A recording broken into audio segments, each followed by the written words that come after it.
She does not know her beauty. She thinks her brown body has no glory. If she could dance naked under palm trees and see her image in the river, she would know. But there are no palm trees on the street, and dishwater gives back no images. Thank you. Now, congratulations. Congratulations to you. You are phenomenal. You know that. You are quite phenomenal. Yes. It is a marvelous thing. Yes. That first poem was written by Waring Cooney, a black male poet writing in the 30s. As a piece of poetry, it's perfect. Its lyricism is obvious. Its poetic structure is obvious, undeniable. However, when one looks into the poem, one sees that Mr. Cooney used his genius to extract from a condition with which, alas, we're all too familiar, the essence of that condition. What happens when the question which faces any person is a question of, am I worth it? Who will love me? When that is the question, do I deserve the best my society has to give? Do I deserve the best effort I can make? All my energies, all my concentration, all my excitement, all my enthusiasm, do I deserve it? We have historically a situation where black women have been told, not quite. I mean, you're nice, but... And here you are, phenomenal. And the reason you are phenomenal, I suggest, young women, is because you come from a phenomenal people. That is really so. It is wise to remember when you get into the marketplace, whatever it is, whether it is the academic or industrial, business, corporate, or in the arts, in the sciences, it is wise to remember where you came from. That is always wise. And then you can use your past as the mirror so that you can see yourself. Remember, I know you know this, that the first black people were brought to this country in 1619. Now, I don't mean to cast aspersions or to signify, but that was 1 year before the Mayflower docked. You see? We have lived, it is nice to remember this for yourselves. The Native American to whose continent we were brought, we were strangers in chains and slaves more so. The Native Americans are less than 600,000 in the entire United States. And black Americans are upwards of 30 million. And that's a conservative estimate, because I know someone who says there are more than 30 million black people in the Baptist church alone. He's not even counting AME, CME, AME Zion, Mormons, Jews, and so forth.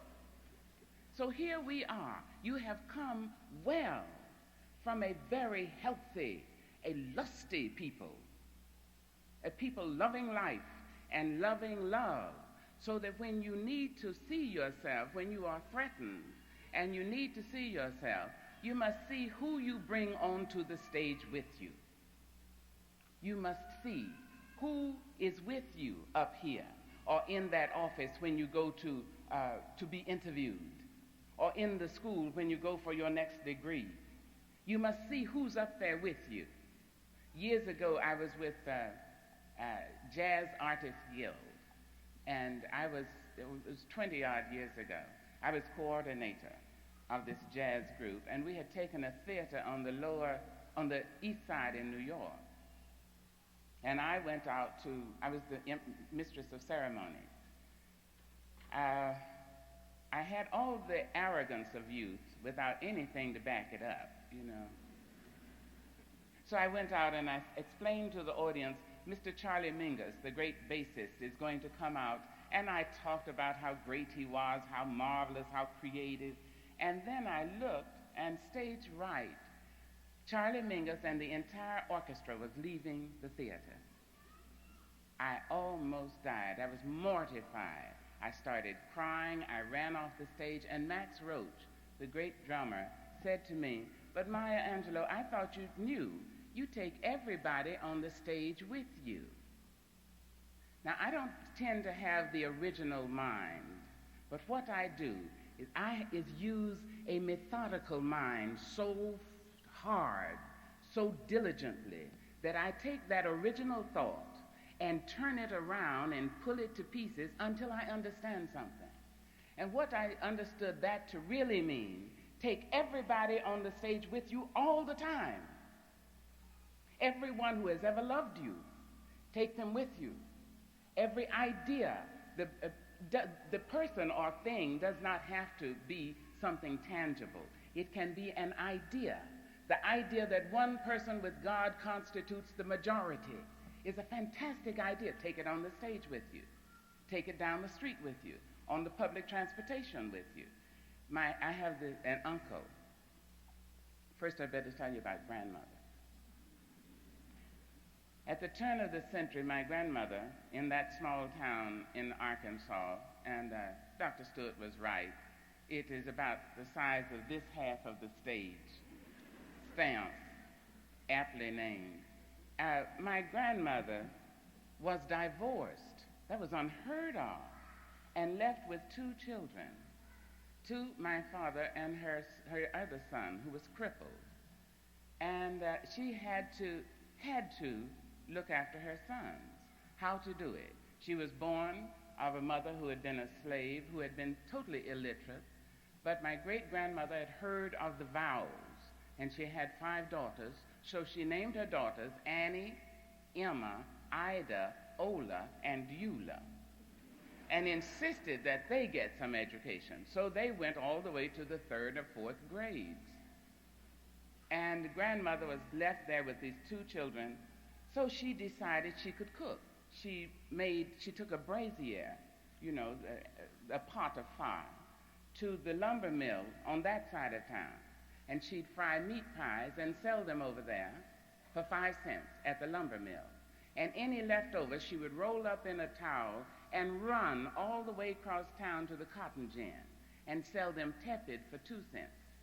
But the next day she would take that brazier to the cotton gin, and sell the pies hot on Tuesday. So she'd run. She did that so long until the men got used to having these good pies, and she set a stall up right in the middle of town. So the men, when they got off from work, could run into her. Mama had decided to open a store. She didn't want her crippled son to be obliged to be at the sufferance of anyone. So she opened a store and named it the W.M. Johnson General Merchandise Store, if you please. Now, whenever I have to come up on a stage or do a play or write a piece of music, whatever I have to do, I take Mama with me. I know that that's wise. I'm telling you, take everybody kind and bright and loving on the stage with you, young women. I take Uncle Willie. Uncle Willie was crippled. He taught me to read when I was about 4, taught me to do my times tables at about 5 and a half, and he had one good hand, and he'd hold me, get my clothes, and hold me right in front of a pot-bellied stove and say, "Sister, do your times tables." Well, I did them. I mean, there was no question. When you're very young, all crippled people or handicapped people look weird to you. They frighten you because probably you are so recently off the potter's wheel yourself, you can't bear to see the broken pot. So I was sure that if he really wanted to, he'd just throw me in that pot-bellied stove. Of course, years later, I found Uncle Willie wouldn't allow a spider to be killed in the house. He was the most peaceful and pacific man. But I thought so. Years passed and he died. I went down to Little Rock on my way to Stamps, and I saw Daisy Bates, an old friend. She's the woman who led the children into the high schools in Little Rock. Daisy said, "Girl, I've got somebody who wants to talk to you." And she brought the man over. Very nice looking black man, very well, looking, nice. And big hat, one of the 40-gallon hats. And so I said, "How do you do?" He said, "No, I don't want to shake your hand, girl. I want to hug you." I said, "All right, it's fine with me." He said, "You're coming down for Willie's funeral." Willie was a great man. My uncle went to Hope, Arkansas once, and all the way to the exotic city of Texarkana. But other than that, he never left stamps. So I said, "My uncle is a great man." He said, "Arkansas has lost a great man. In fact, the United States has lost a great man." I said, "My Uncle Willie?" He said, "Oh, yes. Because of your Uncle Willie, I'm who I am today." He said, "In the 20s, I was the only child of a blind mother. And your Uncle Willie gave me a job in your store and made me learn to read and to do my times tables." So I asked him, "How did he teach you to do you?" He said, "He used to grab me right here and just hold me." He said, "Because of your Uncle Willie, I'm who I am." He said, "I guess you want to know who that is." I said, "Yes, sir." He said, "I'm vice mayor of Little Rock, Arkansas. And because of the power vested in me, because of your Uncle Willie, I give you the keys to the city and an armed guard to see that you get home safely." He said, "And when you get to Stamps, you look up," and he gave me a man's name. He said, "Look him up. He's a lawyer. He's a good old boy." So I got to Stamps and went to the office expecting to see a black man. There was a young white man. He jumped up. He said, "Why, Miss Angelou, I'm just delighted to see you." In Arkansas, blacks and whites all sound alike. They really do, very much. He said, "Now, Mr. Bussey called me from Little Rock this morning, and Mr. Bussey is a great man. He's the most powerful black man in the state of Arkansas." He said, "But beside that, he's a noble man. Because of Mr. Bussey, I'm who I am today." So I sat down. I said, "Now, wait, and now tell me." He said, "I'm the only child of a blind mother, and Mr. Bussey made me go to school. And I'm now in the state legislature." And I thought back to my crippled Uncle Willie, you see? So I take him on the stage with me. I subsequently wrote a song for Roberta Flack, which she sings, called Willie. Willie was a man without fame. Hardly anybody knew his name. Crippled and limping and always walking lame. He said, "But I keep on moving. I'm moving just the same." Solitude was the climate in his head. Emptiness was the partner in his bed. And pain echoed in the steps of his tread. He said, "But I keep on following where the others led. I may cry and I will die, but my spirit is the soul of every spring. Look for me, and you will see that I'm present in the songs that children sing." People called him uncle, boy, and hey. Said, "You can't live through this another day." And then they waited to hear what he would say. He said, "But I'm living in the games that children play.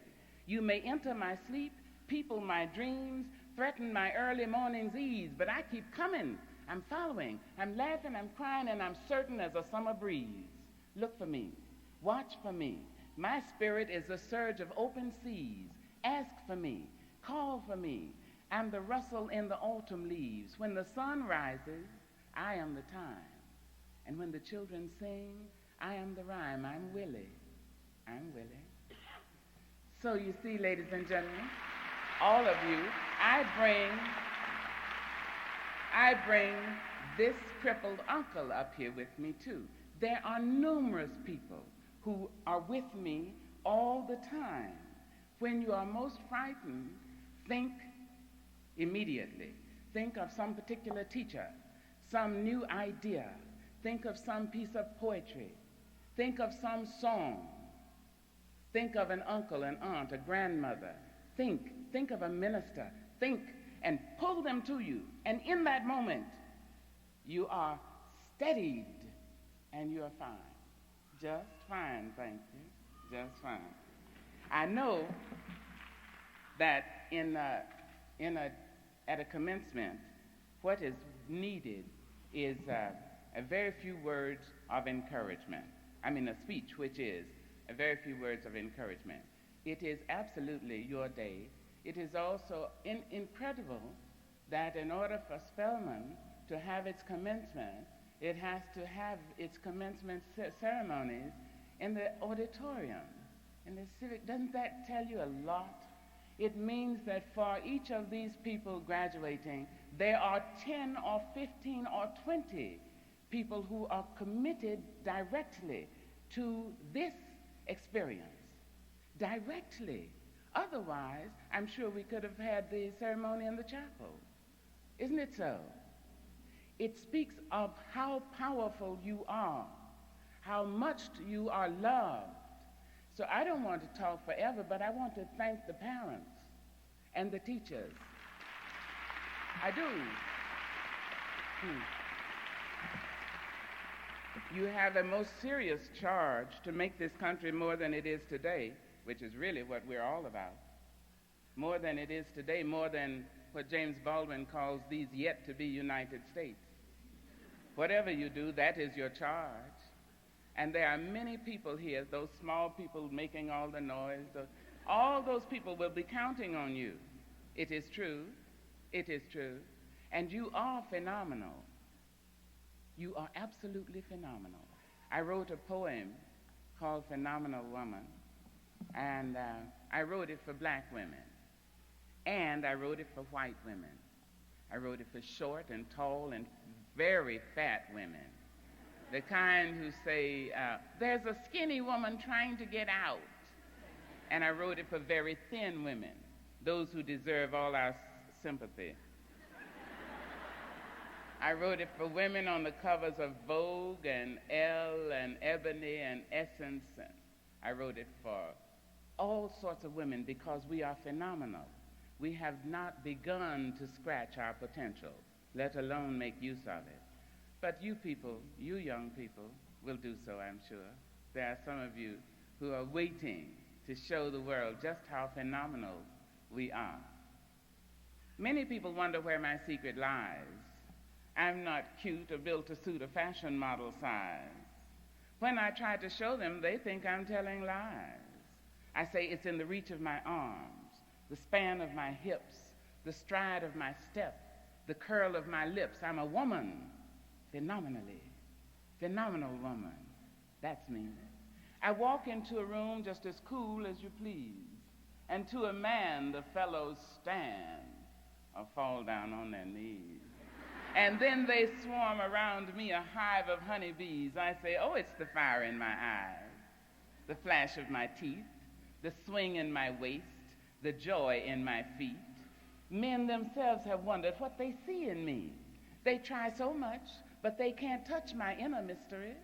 When I try to show them, they say they still can't see. I say, oh, it's in the arch of my back. Now you understand just why my head's not bowed. I don't shout or jump about or have to talk too loud. When you see me walking, it ought to make you proud. I say it's in the click of my heels, the bend of my hair, the palm of my hands, the need for my care because I'm a woman. Phenomenal woman.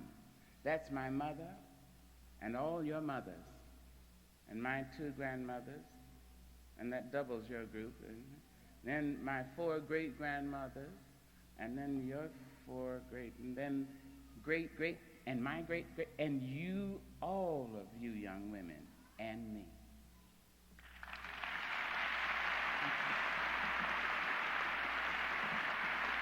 Congratulations to you. Strength to you.